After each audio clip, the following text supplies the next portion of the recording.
Une semaine d'actualité politique nationale qui se décrypte sur ESAE TV. Mesdames et messieurs, bonsoir. Merci de prendre à nouveau le rendez-vous hebdomadaire de votre émission Info Hebdo. 4 faits majeurs ont fait l'actualité cette semaine et ont partagé les co-titres des parutions. À l'ouverture de la session extraordinaire de l'Assemblée nationale, à Porto Novo ce jeudi 28 septembre 2017, le député de la 16e circonscription électorale du Bénin, Justin Adjovi, a prononcé un cinglant réquisitoire à l'encontre du régime Talon à travers une déclaration au nom des 23 députés de la minorité parlementaire, lue à l'hémicycle. Dans sa déclaration, le porte-parole du groupe a dénoncé en 11 points certains actes posés par le régime du président Patrice Talon. Pour eux, le peuple vit avec angoisse les conflits d'intérêts au sommet de l'État, les limogeages des cadres, l'acharnement politique contre maires, députés, anciens directeurs généraux, anciens ministres, opérateurs économiques, la traque des responsables syndicaux et de la société civile qui s'opposent aux actes illicites, l'accentuation de la pauvreté au lieu de sa réduction, le licenciement massif et le mépris des lois. Ils appellent à cet effet le peuple béninois à la vigilance afin de sauver la démocratie.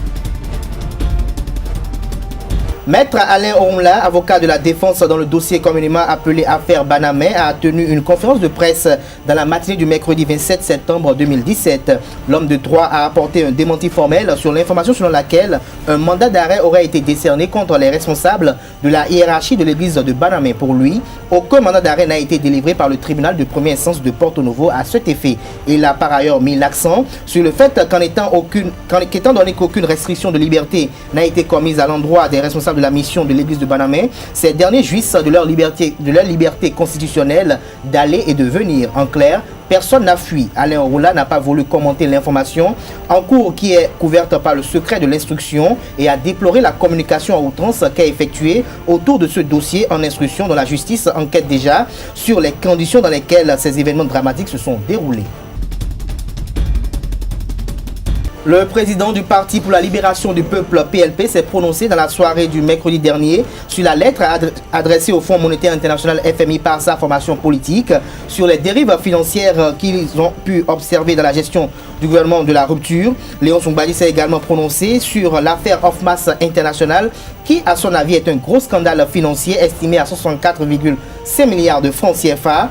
Impliquant de grandes personnalités politiques du Bénin. Il s'est indigné contre le fait que la dette publique a connu une hausse de 11% et que le gouvernement lance intempestivement sur le marché monétaire des emprunts obligataires. Le président du Parti pour la libération du peuple PLP, Léon Songbadi, a par ailleurs félicité le gouvernement du président Patrice Talon pour l'introduction de la langue anglaise dans l'enseignement primaire au Bénin, puis il recommande l'introduction et la priorisation des langues nationales dans le système éducatif national. Et pour finir, le député Guy Mitokwe a adressé au gouvernement du président Patrice Talon ce mardi 26 septembre 2017 une question orale avec débat sur le dossier Ofmas. En clair, l'élu du peuple demande au gouvernement de venir s'expliquer devant la représentation nationale sur le dossier Ofmas qui fait objet de grandes polémiques et de controverses au sein de l'opinion publique. Nous en parlerons dans le décryptage et nous nous intéresserons à la place qu'occupe le parti Restaurer l'Espoir sur l'échiquier politique national. Il est vrai qu'il est un secret de polichinelle que le parti a pris ses distances vis-à-vis du pouvoir en place depuis la démission de son chantre du gouvernement de la rupture, je veux nommer Candide Armand-Marie Azanaï, laquelle position a été officiellement rendue publique lors du dernier conseil national du dit parti. Cependant, ce qui laisse perplexe et rend dubitatif, c'est le fait que le parti compte 2 députés, l'un Guy Mitokwe qui ne partage pas la gestion étatique faite par les princes du nouveau départ, de la rupture du Bénin révélé, tandis que l'autre, Patrice Nobimé, soutient les actions du président Patrice Talon et celles de son gouvernement. Autant de sujets qui constitueront l'épicentre du décryptage de ce jour. Et pour cet exercice, je serai en compagnie de Raoul Onsounou et de Narcisse Ressou, respectivement, directeur de publication du journal Nord-Sud Quotidien et rédacteur en chef du quotidien Palmarès. Sans plus tarder, on les retrouve pour le décryptage.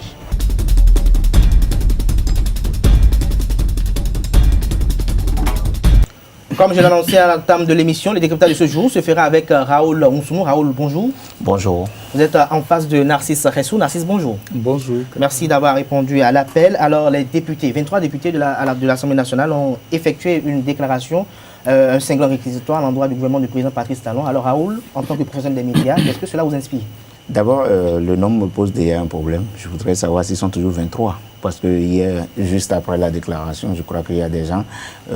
enfin, les 23 dont il s'agit, il faut rappeler que c'était les 23 qui avaient voté contre la prise en compte de la révision de la Constitution. Donc cette minorité, cette pseudo-minorité parlementaire, c'est de ça qu'il s'agit. Mais il ne faut pas oublier qu'après ce vote historique, je crois du 4 avril, je crois qu'il y a eu encore des ralliements à Patrice Talon. Je crois Sophia Tchanou, par exemple, n'est plus des 23. Donc, c'est un député qui a lu la déclaration. Ben, est-ce que tous les 23 ont signé la grande question? Narcisse Ressou, ils ont déclaré que c'est une déclaration des 23 de la minorité, n'est-ce pas? Oui, le ralliement de Sophia Tchanou, est-ce que cela est fait de façon pertinente? Je crois qu'elle a trouvé un couloir pour pouvoir rester dans un groupe parlementaire qui soutient. Bon, moi je mets un peu de pincette par rapport à ce ralliement. Et aussi dit quand même que je crois on a vu un jeu de ping-pong par rapport à certains députés de ce regroupement des 23, c'est vrai. Mais peu importe. Le fameux député. Celui qui a fait tellement d'allers-retours là. Peu importe aujourd'hui le nombre. Peu importe le nombre de cette minorité, ou du moins celui qui a parlé au nom de cette minorité, c'est qu'il y a à l'Assemblée nationale un groupe de parlementaires qui ne partagent pas encore c'est-à-dire la gestion de l'État. Ceci étant, je suis bien heureux de savoir que c'est Justin Adjovi qui a porté ce réquisitoire, en ce sens que, selon les informations qui passaient déjà dans les coulisses, Justin serait en train de chercher à aller de l'autre côté de la marmite. C'était l'information qui circulait, au point où lors des derniers rassemblements en catimini de cette minorité, il n'a pu quand même se faire présent lors de certaines rencontres. Maintenant que ce soit lui-même qui vient au pupitre pour porter la voix de cette minorité, je dis, bon, ça lave des soupçons qu'il serait en train d'être démarché pour aller de l'autre côté. Venant maintenant au fond, il faut encore de ce côté se réjouir qu'il y a enfin au Parlement ces gens-là qui puissent encore donner de la voix pour dire, pour ne pas applaudir, puisque aujourd'hui c'est la majorité qui applaudit, et cela est de tout temps dans notre pays. On sait que quand un chef d'État vient, la majeure partie se rue vers la marmite parce qu'il ferait bon vivre de l'autre côté. Vous parlez de quelle marmite là? Non, mais ce discours-là ne vient pas de moi, vous savez, c'est devenu le jargon politicien au Bénin, le jargon du politicien béninois, c'est-à-dire soit on est à la rivière, soit on est à la marmite. Étant donné que un baron de la politique béninoise a pu parler même de cuillère à café, de cuillère à soupe. Mais Raoul, est-ce que les arguments sont bien fondés? Les arguments...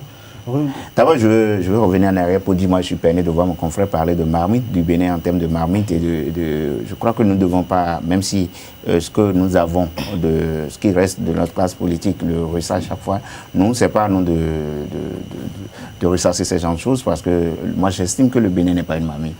C'est un État comme tout autre. Et je pense que la gouvernance actuelle n'est pas trop populiste comme ce qu'on a vu sur les 10 dernières années. Donc, du coup, les applaudissements, je ne sais pas si ça fait frémir encore quelqu'un aujourd'hui. Sinon, vous verrez tout le temps marche, meeting et tout, même si ça se fait aujourd'hui, je pense que ceux qui le font n'arrivent pas, comment dirais-je, à faire mouche comme ça a été dans le passé. Donc, je pense qu'on doit sortir un peu de ces cas. Maintenant, pour revenir à ce qui est dénoncé par... D'abord, moi, je salue leur courage, ça, il faut le dire. Je salue leur courage parce que moi, je suis contre la pensée unique, je suis contre les acclamations. C'est ça, la démocratie. Donc, je crois, même Patrice Talon sait que tout n'est pas rose. Et moi, je fais partie de ceux qui pensent qu'il n'y a pas de gouvernance en crime.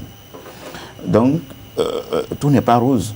Une fois qu'ils aient tiré sur la sonnette d'alarme, je crois que ce serait pris en compte. Maintenant, il ne faut pas exagérer dans ce qu'on dit. Parce qu'on a vu... Vous trouvez qu'ils ont exagéré un peu? Oui, il y a des exagérations par endroit. À quel niveau, par exemple? Il y a des, quand il parle de règlement, de règlement politique, je crois qu'on en voit peu par rapport à ce qu'on a vu ces 10 dernières années. Moi, je m'amuse souvent à dire... Mais quand ils en parlent, pour ne pas peut-être mettre des gants, ils font directement allusion, n'est-ce pas, Narcisse, peut-être à Sébastien Germain à Javon par rapport au fisc, aux anciens. C'est malheureux, c'est malheureux que... C'est forces Corée-Point bien émergents qui ne sont pas avec la rupture aujourd'hui. Ben, écoutez, il y a un pouvoir qui est là, nous sommes en politique, et maintenant, quand quelqu'un estime qu'il y a des institutions, moi je continue de croire aux institutions. Moi je continue de croire. En fait, qu'ils ont voulu que Patrice Talon soit au pouvoir parce qu'il a promis. Les FCB ont voulu que Patrice Talon soit au pouvoir, c'est ça? Ils disent que certains d'entre eux ont voulu que Patrice Talon. Ils ont voulu. Non, mais non, je dois que vous parlez des FCB tout à l'heure. Non, c'est ce qui est écrit dans la déclaration. Même de certains. Patrice Talon est élu constitutionnellement avec plus de 65%, oui, environ 65%. Oui. Ce qui voudra dire, quand ils disent qu'on a voulu, aujourd'hui, il est le président de tous les Béninois sans exception. Je suis d'accord. Ceci étant, ce qui dénonce ces députés, c'est qu'on nous a fait rêver. On a parlé d'un bon vivre. Mais aujourd'hui, le bon vivre est où? Et on a plus d'une soixantaine de députés qui sont allés se muer parce que quoi, ils espèrent manger dans la marmite, on va le dire, parce que ce comportement dénote réellement de ce qu'on a envie d'aller se servir simplement au lieu de servir le peuple béninois. Donc, Narcisse, mon confrère, me dit, pendant les 10 ans, ceux qui ont soutenu Yahi pendant 10 ans étaient à la marmite, vous confirmez? Non, mais je dis ceci, maintenant, le comportement, ce n'est pas le soutien, ce n'est pas le soutien à Yahi le problème. Quand vous êtes leader politique, quand vous parlez du bon vivre, je crois qu'un État se base quand même sur... il y a quand même des fondamentaux. Tout à l'heure, vous citez le nom de l'opérateur économique, Sébastien Adjavon. Ben, on est dans un pays qui a un budget essentiellement fiscal. Il y a des institutions, il y a des voies de recours. Pour le moment, moi je continue de croire à nos institutions. Je crois que Sébastien Adjavon croit à nos institutions, c'est pourquoi il est allé aux élections présidentielles. Je crois qu'il ne dira pas qu'il croit. Il connaît les voies de recours. Ce n'est pas la première fois qu'il est redressé. Donc, dire par exemple que ça c'est un acharnement, ne mettons pas l'acharnement devant les peuples. Ils sont justifiés. C'est tout clair que c'est un acharnement. Et ce qui a eu dans ce qui se passe au Bénin aujourd'hui. Laissez-moi finir. À quoi c'est un acharnement quand vous avez... Aujourd'hui, on vous impose, vous avez des voies de recours, il y a une commission fiscalité qui l'a entendu, il a fait. Il peut aller même jusqu'à la Cour suprême pour ça. On n'est pas encore allé là. Laissons même celui qui est la société, parce que ce n'est même pas la personne physique de Sébastien Adjavon qui est imposé. C'est plus l'opérateur économique, d'ailleurs, il a dit. Ah bon, il a dit lors d'une émission publique. Moi, je ne sais pas, parce qu'avec lui, il y a beaucoup de déclarations contradictoires. Mais je dis, pour le moment, moi, je ne vois pas encore d'acharnement. Si on ne croit pas en nos institutions parce qu'il y a des voies de recours, ce n'est pas péremptoire ce qui est adressé à Adjavon. Mais je vais rappeler à Raoul que quand Raoul parle de nos institutions, mais regardez combien de fois notre Cour constitutionnelle a cassé plusieurs décisions, mais on n'est jamais revenu en arrière. Si je prends seulement l'exemple de notre drapeau national, où la Cour a cassé, mais il n'y a pas, la Cour, vous savez que la Cour n'a pas de mesures coercitives, ce qui fait que... Merci de le rappeler. Ce qui fait que ceux qui ont traité le Bénin d'État voyou nous présente aujourd'hui plus un Bénin d'État voyou. Et c'est plus déplorable. Qu'on a lutté hier, que les gens se sont mis dans la rue pour dire quoi? On est en train d'asphyxier, de persécuter les opérateurs économiques. Et aujourd'hui, ce soit encore ces mêmes ces mêmes personnalités qui sont en train de prendre le même chemin et pire qu'hier. Et ce qui est grave, on ne voit que la tête de Sébastien Adjavon. Il y a d'autres personnes qui sont en dessous, qu'on ne voit même pas, à qui on est qui sont aussi asselés compte tenu de leur position. Dites-vous qu'on puisse même fermer des hôpitaux aujourd'hui au Bénin, simplement parce que les intéressés ne sont pas dans la direction du pouvoir actuel. Simplement, on a trouvé des arguments fallacieux pour aller même un exemple d'hôpital fermé. Raoul, vous mettez très non, je vous assure que ce n'est pas des choses assez graves. Je vous assure, si vous voulez plus d'informations, moi je vous en donnerai. Non, mais je ne le dirai pas ici. Un exemple d'hôpital fermé parce que je ne le dirai pas ici, n'est pas avec le chef d'État. Mais si vous ne pouvez pas le dire ici, c'est grave de l'affirmer. Je vais revenir. Oui, je vous reviens, Raoul, très rapidement. Narcisse, donc vous êtes d'accord, vous êtes en phase avec la déclaration de ces 23 députés. Donc c'est en fait, ils ont en quelque sorte relaté l'image du Bénin actuel, selon vous? Moi, je crois qu'ils ont très peu même dit. Ils ont essayé d'aménager un peu encore. Parce qu'aujourd'hui, vous voyez, bon, peut-être que c'est un sujet qui va venir, on parle de FMI. Mais est-ce qu'aujourd'hui, les Béninois, ils mangent à leur faim? Et les députés, plus d'une soixantaine, se ruent vers un pouvoir pour dire qu'ils soutiennent, au lieu de travailler et d'aider, d'amener le pouvoir à toucher du doigt la réalité. On va se muer dans un bloc pour dire qu'on soutient, alors que ça va très mal pour ceux qui sont partis représenter. C'est grave ce qui se passe. Alors Raoul, moi je voudrais demander à mon confrère, c'est quoi le rôle d'un député? C'est tout simple. Le député contrôle l'action du gouvernement et vote les lois. Est-ce que depuis que Patrice Talon est là, les députés ne jouent pas leur rôle? Pas assez.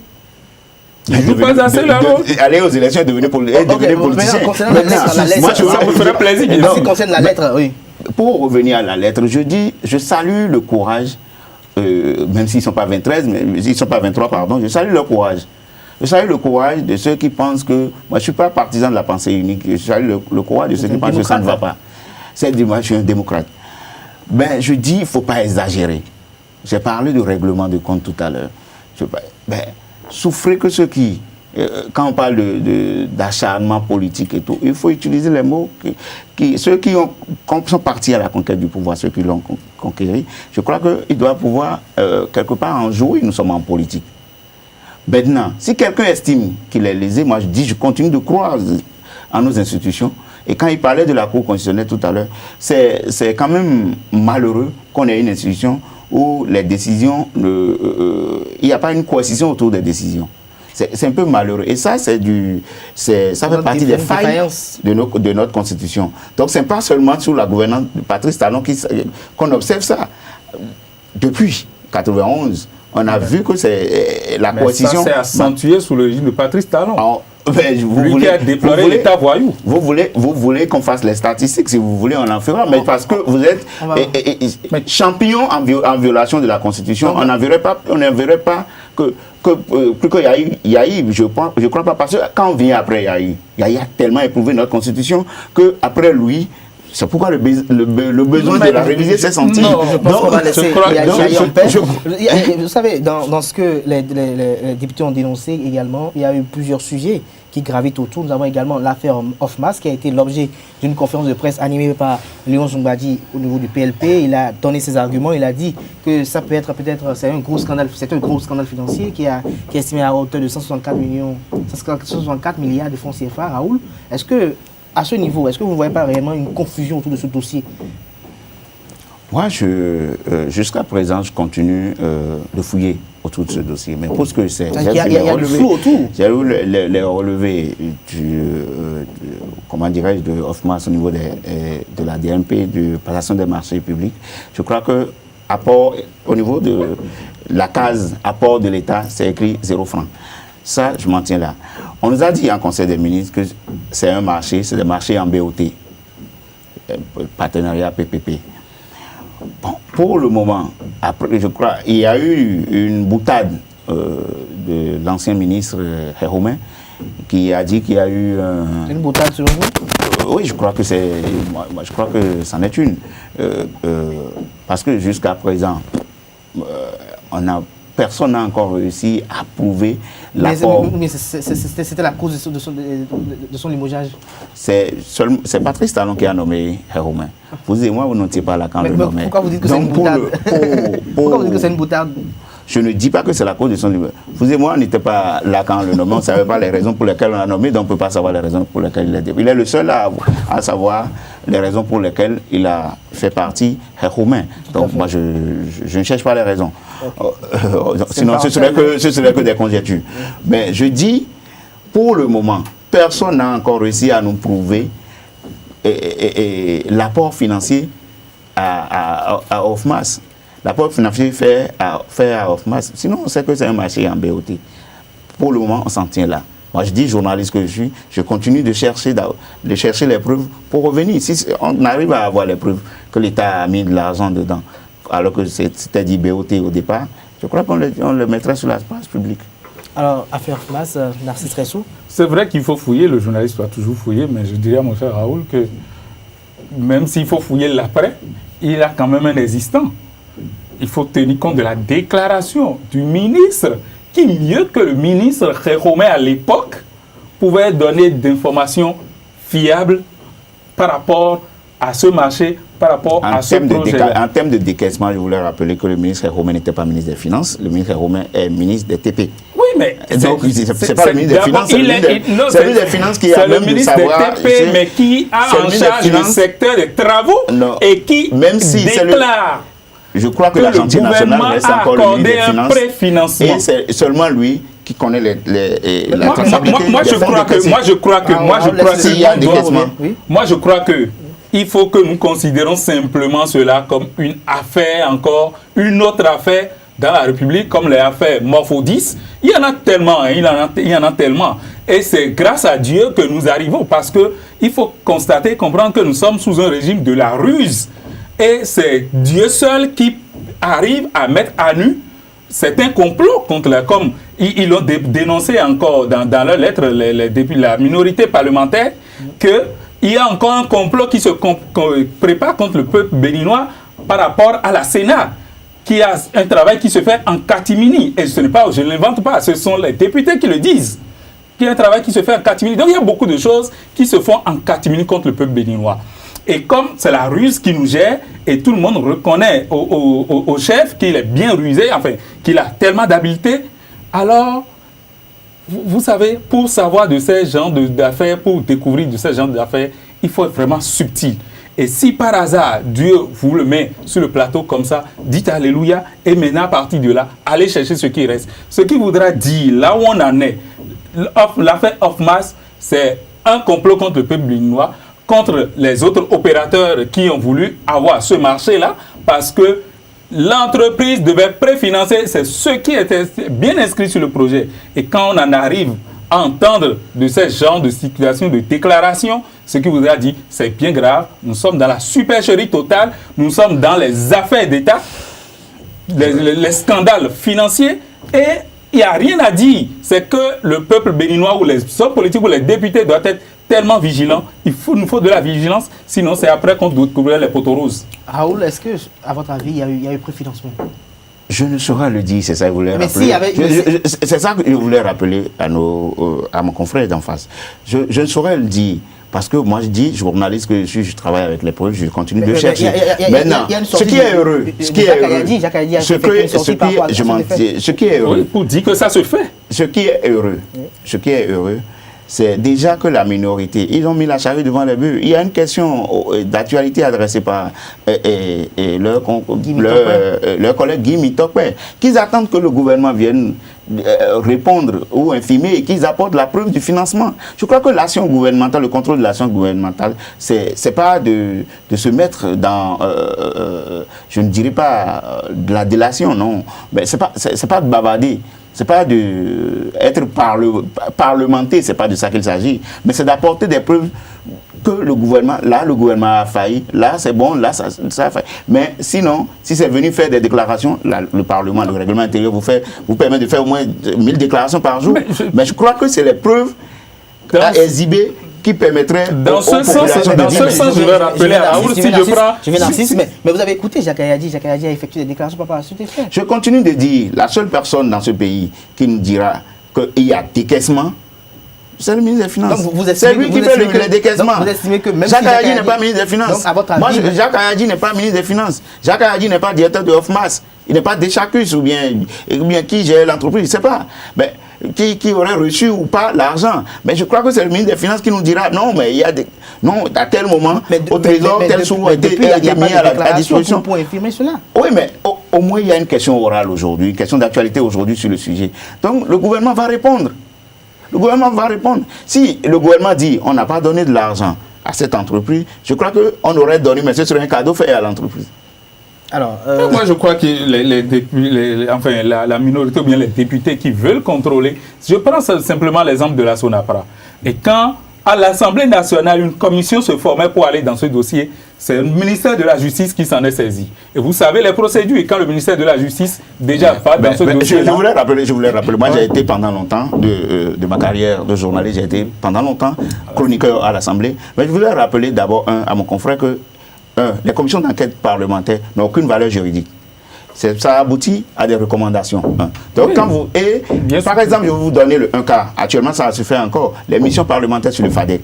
Oui. Ce n'est que des règlements de compte. Bien parce qu'on envoie chaque député dans la zone où il a d'influence. Et si le maire n'est pas de sa couleur, il le déstabilise. Donc, il faut qu'on nous dise... Il faut quand même permettre, puisque les députés sont financés pour aller faire... Quand il veut me donner des exemples, ils sont financés pour... Non, les députés, ils sont financés par l'argent du contribuable, pour aller investiguer quand même si ça ne reste qu'une commission d'enquête. Je vais vous rappeler à votre mémoire, je vais vous rappeler l'aboutissement d'une commission parlementaire. Je vais vous rappeler la commission Lépi sous la 4e législature, sous Idji, qui s'est soldée par le malheur de Alain Adio. Je pense que nous allons revenir au sujet. Vous savez, les députés ont effectué beaucoup de déclarations, lesquelles déclarations riment également à celles effectuées par le président du Parti pour la libération du peuple, Léon Soumbadji. Il s'agit également du hausse de la dette intérieure, de la dette publique. Narcisse Ressou, vous avez suivi cette conférence de presse de Léon Soumbadji également. Vous avez lu la déclaration de cette députée. Alors, en ce qui concerne la dette publique aujourd'hui, comment vous trouvez cela? Quelle perception faites-vous de cela?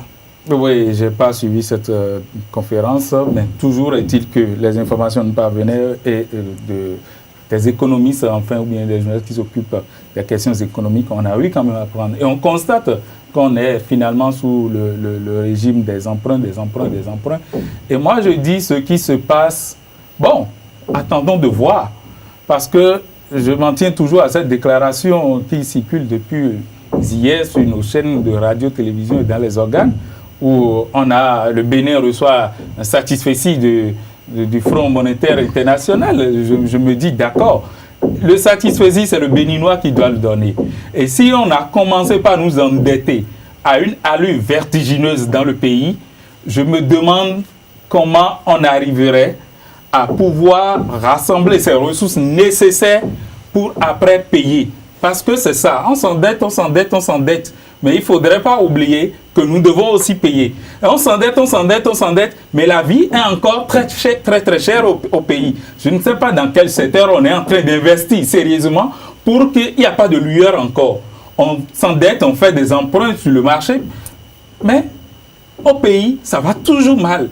Donc moi, quand il y a ce satisfecit, moi je dis, oui, attendons de voir. Peut-être que c'est maintenant qu'ils ont atteint le niveau qu'ils voulaient, et que maintenant le Béninois va ressentir. Mais je rappelle que bientôt 2 ans, on nous a demandé de serrer ceinture depuis près d'1 an déjà encore, et je ne sais pas quand est-ce que le bon vivre du Béninois viendra. Raoul Oussounou, la dette publique? Moi, je voudrais dire, il ne faut pas être alarmiste. Oui? Il ne faut pas être alarmiste. Et il faut dire que les emprunts obligataires sont encadrés. Le Bénin ne peut pas se lever et dire je veux de l'argent et on leur fait prêt. C'est pas comme ça que ça fonctionne. La dette, les emprunts obligataires sont encadrés par une institution qu'on appelle UMOA titre. Donc, d'abord, c'est vu que le Bénin est solvable, parce que l'emprunt obligataire, il faut le rappeler, c'est comme vous et moi, vous choisissez d'acheter des titres et vous financez, comment dirais-je, un projet que le Bénin aurait mis sur le marché de l'emprunt. Donc c'est de ça qu'il s'agit d'abord. C'est l'argent. Et vous ne pouvez pas mettre votre argent. Ce qui fait peut-être le problème de cette députée de Lyon également, c'est la hausse de cette dette aujourd'hui, alors que ceux qui sont au pouvoir aujourd'hui, dans le passé, avaient décrié les conditions dans lesquelles ces emprunts étaient effectués par le régime de Bouniaï. Vous savez, je ne suis pas financier, je ne suis pas économiste et je n'ai pas fait les finances publiques, mais je veux dire... Donc quand on investit... Non, je veux dire que la dette publique, c'est régulé. C'est comme par exemple, on vous parle de la masse salariale par rapport au budget général de l'État. Ça ne doit pas dépasser 30% selon les institutions de Bretton Woods. Donc, Si aujourd'hui, je lis ça en même temps aux statistiques décernées par les institutions, par le FMI, ben, le FMI, d'abord, il faut reconnaître, c'est une institution de régulation. C'est une institution de régulation qui accompagne nos États. Et quand le Bénin se fait bon élève, par exemple, de cette institution, je crois que c'est tout en ordre, c'est salué, ça veut dire, contrairement à ce que les gens dénoncent, c'est pas gravissime. Mais on a déjà vu par le passé cette institution dans la contradiction. Hein, non. De la même institution des gens qui ont eu de voix divergentes par rapport toujours à notre pays, sous ce régime. Non, écoutez. Donc je voudrais dire. Non, je continue de dire, dans le gouvernement actuel, on a quand même un ancien directeur Afrique du FMI. Ça devrait vous inspirer au moins des choses. Ça veut dire que tout le sérieux que cette institution garde, on ne peut pas s'amuser. Ça devait leur permettre de réussir depuis qu'ils sont là. Mais là, le Bénin a décollé. Mais là, le pessimisme de mon confrère quand vous prenez celui dont vous parlez, nous sommes dans un dossier purement technique. Oui. Et il faut expliquer à notre spectateur que la dette dont il s'agit, c'est pas comme ça. C'est encadré. C'est pas que Talon s'est levé, a dit Narcisse, prête-moi de l'argent, il ne paie pas demain. C'est pas comme ça. Exactement. Quand on parle de la dette, l'un des pays les plus endettés du monde, c'est par exemple les États-Unis, mais c'est la première puissance aujourd'hui. Donc, il n'y a pas de pays sans dette. Mais ça, il faut le dire. Il n'y a pas de pays sans dette. Mais ils ont oublié ça en prenant le pouvoir parce qu'ils ont surfé sur la dette béninoise. Non. Moi, je dis les débats de campagne, on a fini avec ça. Donc je pense... Les débats de campagne, on a fini avec ça. Quand vous parlez de ça ne va pas au pays. Ça ne va pas. La crise financière, elle est internationale. Et aujourd'hui, pour voir si ça va ou pas, c'est l'IDH du pays. C'est l'indice de développement humain. Oui. Nous sommes dans un débat purement technique. Parlant de l'IDH, parlant même de l'IDH, je voudrais demander à Raoul de prendre un Béninois non, mais c'est pas moi qui fais l'IDH, c'est le PNUD. Peut-être vous allez me dire aussi, vous allez me dire que c'est pas du sérieux. Non, mais il est Béninois, vous allez me dire que c'est pas du sérieux. De nos concitoyens. La crise aujourd'hui, je dis, elle est internationale et aujourd'hui, avec le Nigeria qui a connu une récession depuis plus d'1 an, depuis près de 2 ans, ça rejaillit directement sur un pays qui a une économie de transit comme le Bénin. Tu dis que la crise est internationale. Avant de parler du parti Resto l'Espoir, j'aimerais quand même que vous nous donniez quelques mots quand même sur les actions menées par le PLP, le président du parti, Léon Joubadi. Je crois que c'est... Puisque lui aussi, tout le temps, il est tonitruant avec sa verve toujours contre le gouvernement. Est-ce que c'est un combat objectif, à votre avis? Le PLP a été clair depuis sa création. Parce qu'il a été même très fort lors de sa conférence de presse. Il a dit qu'il ne pourrait jamais, même si on lui tendait un poste ministériel, participer à la gestion du pouvoir Talon. Je ne sais pas si c'est une technique d'approche. Mais je dis, le PLP a dit, dès le départ, que c'est un parti créé pour aller contre le pouvoir Talon. Je crois que c'est ce qu'ils ont dit. Et pour le moment, ils sont dans leur ligne continue. Donc, demander poste ministériel, je ne sais pas, on ne devrait même plus revenir sur ce genre de débat. Mais je crois qu'il faut reconnaître à ce parti, c'est des jeunes. C'est des jeunes qui font des lectures, même s'ils sont friands de communiquer. C'est des jeunes qui font des lectures de l'actualité. Pour la plupart, c'est des confrères, des anciens confrères, bien sûr, qui font des lectures de l'actualité et qui l'exposent. C'est déjà bon. C'est déjà bon. Maintenant, le parti politique ne se joue pas sur les réseaux sociaux, ne se joue pas à la télé, ça se joue sur le terrain. C'est lors de la prochaine élection, d'une prochaine élection qu'on verra si le PLP a un truc là. Donc, pour le moment, moi, je félicite le courage de mon ami Léonce et qu'il continue ainsi. On sait déjà sa position, donc il le dit. Des fois, il félicite même le gouvernement sur certains... Par exemple, comment dirais-je, la félicitation sur... Moi, je suis d'accord. Moi, j'aurais voulu qu'on introduise les langues nationales dans le système éducatif formel avant d'introduire l'anglais. Moi, je dis, bon... Des fois, quand le PLP félicite, reconnaît, je crois que c'est bien qu'il continue. C'est ça aussi la politique démocratique. Alors, Narcisse Ressou, le PLP... Quand les partis attitrés, quand la classe, les leaders politiques ont peur de s'afficher pour pouvoir opiner sur l'actualité politique, quand le terrain est vide, bon, ça peut être occupé par tous ceux qui veulent, politiquement bien sûr, en parlant de parti ou bien de représentation politiques venir opiner sur l'actualité. Parce que moi, ces derniers temps-ci, je fais un peu foi à ces mouvements qui naissent et qui s'affichent de façon soudaine et tournante, comme vous le dites, sur le terrain. Et pour preuve encore, il y a cette semaine des audios qui circulent par rapport à l'autre nous. Je ne vais pas cacher le nom. Et vous savez tout ce que ça comporte, ces audios-là.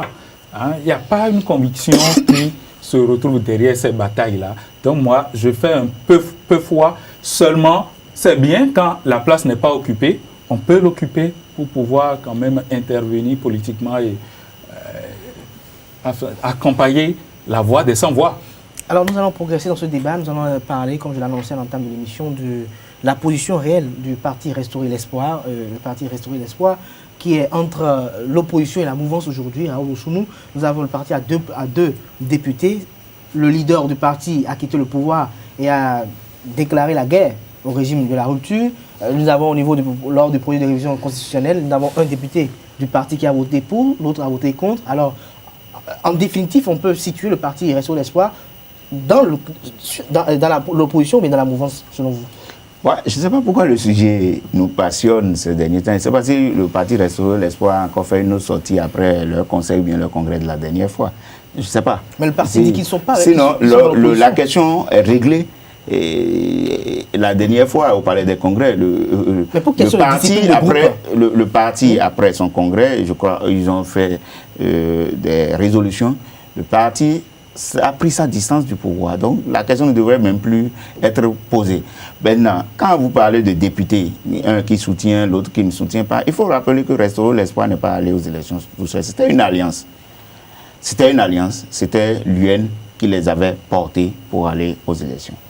Donc, dans une alliance, d'abord, c'est vrai que c'était une alliance hétéroclite, difforme et dissonante. L'UN de l'époque, il y a eu, par exemple, des députés qui sont reconnus à un moment donné être d'un parti. Bon, si quelqu'un, c'est pas une première fois qu'on remarque qu'un député vote contre son parti, bien vote contre la ligne de son parti.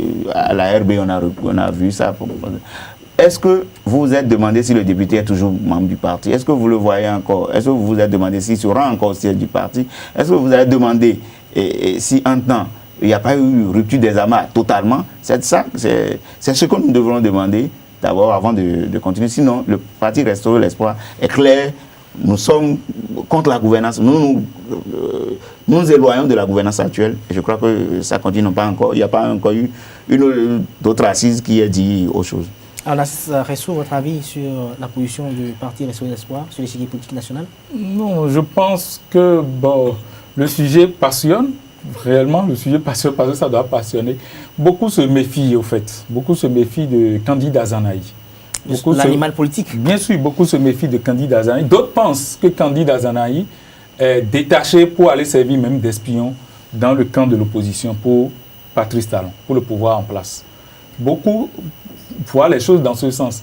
Et par rapport à ces deux députés qui sont de sa liste dans l'Alliance, et que l'un soit contre et que l'autre soit pour à l'Assemblée, ça ramène encore les uns et les autres sur la question pour savoir est-ce que Candide Azanaï est réellement parti. Parce qu'on a déjà vu la chose une fois sous Boni Yahi, où Candide, qui a contribué à l'avènement aussi de Boni Yahi, après a pris ses distances, mais après il est revenu jusqu'à être ministre. Donc aujourd'hui, les gens veulent savoir quelle est sa réelle position. C'est vrai que lors du congrès, comme il a dit Raoul tout à l'heure, il a dit qu'il prend ses distances. Est-ce que c'est consommé?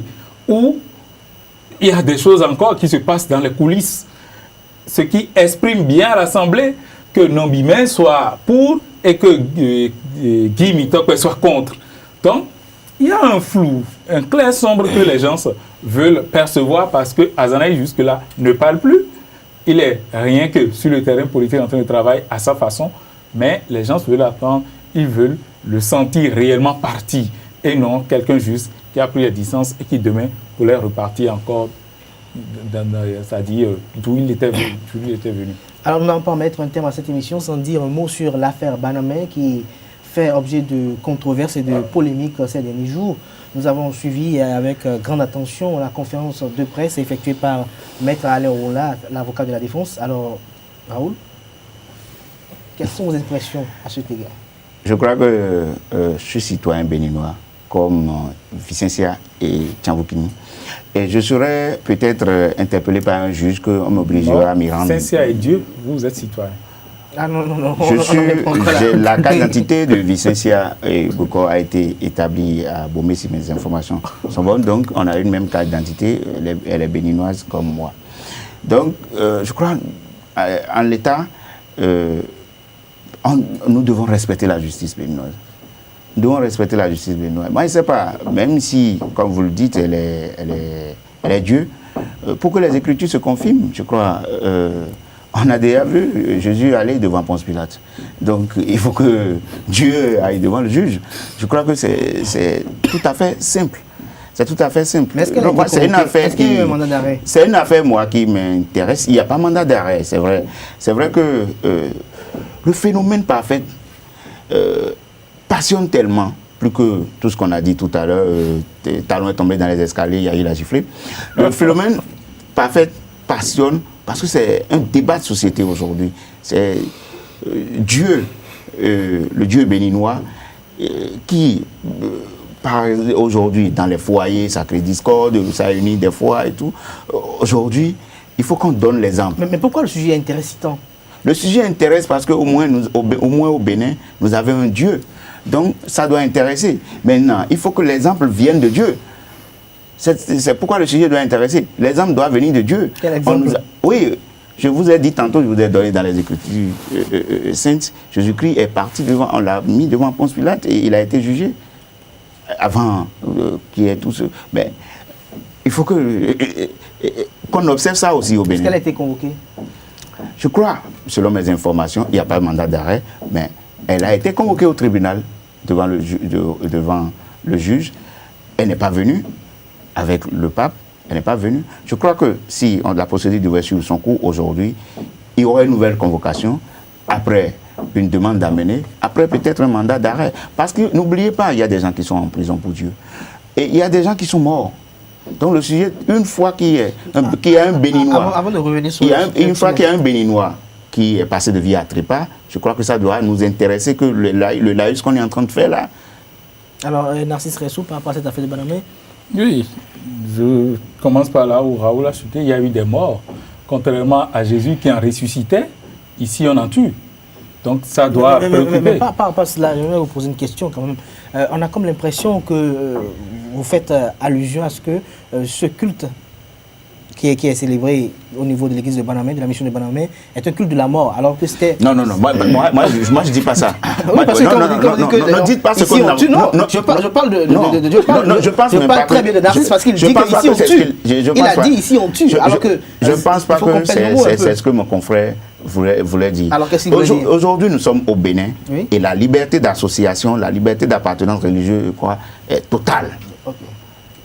Je n'ai rien contre ceux qui vont à la mission de Sauvidi ou bien, je crois, la mission de Banamé. On n'a rien contre ça. Mais quand on a vu déjà ici d'autres, avec les protestants, on a vu, ils sont allés au tribunal. Oui, ils sont allés au tribunal. Non, le problème ici, ce qui amène ici au tribunal... Parce que vous êtes dans une confession religieuse, pourquoi on vous invite et vous bafouez la justice? Oui, ce qui amène ici devant la justice, c'est parce que... Non, mais c'est là-bas qu'on qualifiera même que c'est les personnes convoquées qui sont auteurs de la tuerie. Oui, non, voilà. Non, on connaît du dossier. Le dossier, c'est parce qu'il y a eu mort d'hommes en série. Il y a eu mort d'hommes pour des rituels. Et là où c'est inquiétant, les autres sont allés devant les tribunaux parce qu'ils se tiraient pour des questions d'ordre de responsable de pouvoir. Mais ici, ils sont convoqués parce qu'il y a perte en vie humaine. Alors qu'une religion doit, comme on l'a constaté, donner vie. Et Jésus en ressuscitait. Et on ne peut pas venir au nom de Jésus aujourd'hui, commencer par enregistrer des morts. Il faut qu'on arrête cela. Au nom de Jésus, il faut nuancer. On est Dieu. C'est de ça qu'il s'agit. C'est ce qui me dit que c'est la mère ou le père de Jésus en question. Nous sommes en face de la mère ou la mère de Jésus. Vous savez, j'aimerais un peu qu'on dépassionne un peu le débat. J'aimerais savoir un peu, lorsqu'il s'agit d'un culte qui a été observé par différentes qu'on appelle missions sur le plan national, ce culte a été observé. Pourquoi c'est au niveau de certains foyers seuls qu'il y a eu des morts? Est-ce qu'il n'y a pas eu peut-être une mauvaise application des directives qui ont été données pour la mise en œuvre de ce culte?